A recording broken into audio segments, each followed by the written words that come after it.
পাঁচটা শর্ত সাপেক্ষে আমাদের তওবা কবুল করবে কে? তওবা কবুল হওয়ার কিছু শর্ত আছে, পাঁচটা। কয়টা? চিৎকার মেরে বলতে হবে, তওবা কবুল হওয়ার শর্ত কয়টা? এক নম্বরে হচ্ছে আল ইকরা, acknowledgement. You have to give the acknowledgement that you are the greatest sinner on earth.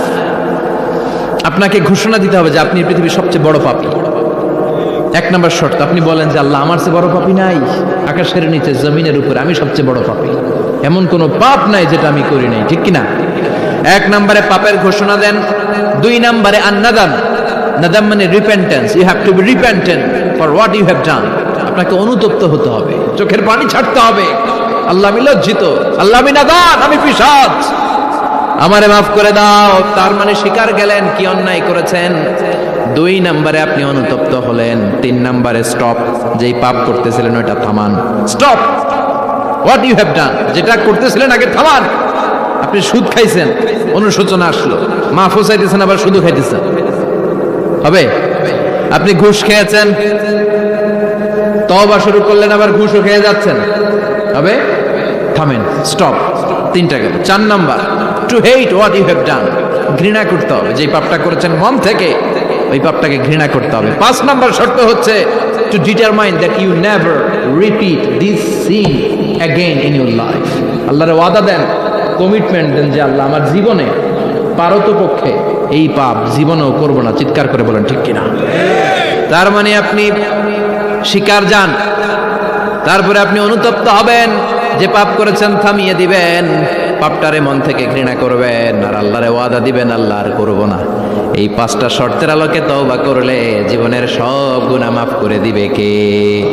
এজন্য আল্লাহ বললেন, ইয়া আইয়ুহাল্লাযীনা আমানু তুবু ইলাল্লাহি তাওবাতান নাসুহা, তওবার মতো তওবা করো, সব গুনাহ মাফ করতে পারে কে? তওবা করবেন তো? রাজি আছেন? কবে করবেন? এই মুহূর্তে তওবা করলাম, এই মুহূর্তে আল্লাহর কাছে ক্ষমা চাই, আল্লাহ জীবনের সব গুনাহ মাফ করে দাও। আমাদের দেশে তওবা করার জন্য হুজুর লাগে, কথা কন?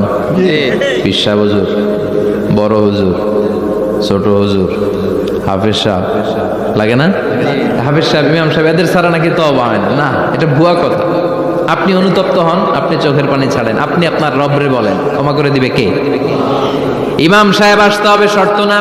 পীর সাহেব হুজুর এসে হুজুরের হাতে হাত রেখে তওবা পড়তে হবে, শর্ত না। আপনার রবরে ডেকে চোখের পানি ছেড়ে ক্ষমা চান, ক্ষমা করবে কে? সব সময় 24/7 তওবার দরজা খোলা, দুইটা সময় ছাড়া। ভালো করে মনে রাখবেন, মুখস্থ ঠোঁটস্থ যেন থাকে। দুইটার সময় তওবা কবুল হয় না। চিৎকার করে বলেন কয় সময়? দুই সময়। এক হলো বাদাল গারগারা, গরগরানি যখন আসে, মালাকুল মাউত যখন চলে আসে, মালাকুল মাউতরে যখন দেখে ফেলবেন তখন তওবা কবুল হবে নাকি? কথা কন। ফেরাউনের নাম শুনছেন?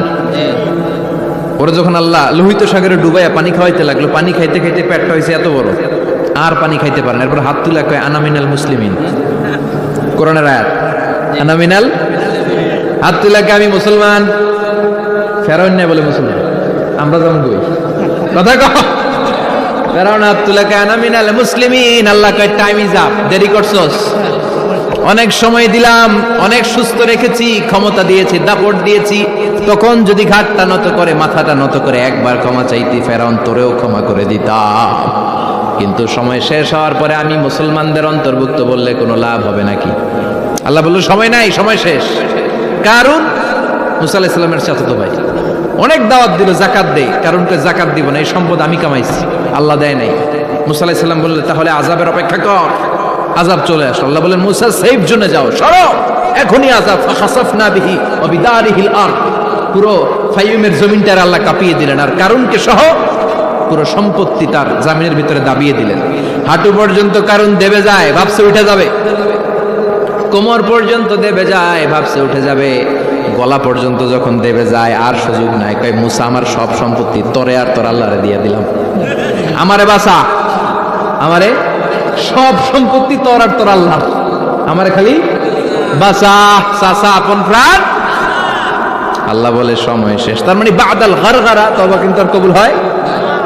এই হলো একটা। নাম্বার 2, বাদা তুলুই শামসি মিন মাগরিবিহা, প্রতিদিন চাঁদোলাতে সূর্য কোন দিক দিয়ে ওঠে? কথা কয় না, পূর্ব দিকে? কিয়ামতের আগ দিয়ে সূর্যের পূর্ব দিকে উঠবে না, পশ্চিম দিক থেকে উঠবে। যেদিন প্রভাতে পশ্চিম দিক থেকে সূর্য উঠবে, ওই দিন থেকে তওবার দরজাটারে বন্ধ করে দিবে কে? আল্লাহ। তার আগ মুহূর্ত পর্যন্ত জীবনে যত গুনাহ করেছি, অন্যায় করেছি, চোখের পানি ছেড়ে ক্ষমা চাইলে ক্ষমা করবে কে?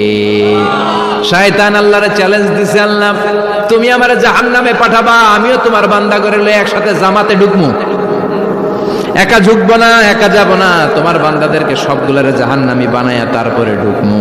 তোমারে চ্যালেঞ্জ দিলাম, একটারও জান্নাতে ঢুকাইতে পারবা? আল্লাহকে তুই আমার চ্যালেঞ্জ দিলি? আমি তো সব রাজার বড় রাজা, মহারাজা, আমার চ্যালেঞ্জ দেশ, এত সাহস পাইলি কই? তুই আজীবন ওয়াসওয়াসা দিয়ে পাপ কাজ করাবি, একদিন তাফসীর মাহফিলে এসে আমার বান্দা ক্ষমা চাবে, আমি মাফ করে দেবো, তুই কি করবি? আজীবন অন্যায় করবে, আজীবন পাপ করবে, জুলুম করবে, একদিন চোখের পানি ছেড়ে আমার কাছে কান্নার মতো কান্না করলে আমি সব গুনাহ মাফ করে দেব। এজন্য আল্লাহ বললেন, ইয়া আইয়ুহাল্লাযীনা আমানু তুবু ইলাল্লাহি তাওবাতান নাসুহা। ভুল করেছো, তওবা করো, মাফ করবে কে? সাইয়েদনা আদম আলাইহিস সালাম ভুল করলেন, দুনিয়ায় এসে শত শত বছর কাঁদলেন, কিন্তু ক্ষমা হয় না। আল্লাহরে বললেন, আল্লাহ কি করলে ক্ষমা পাবো বলো?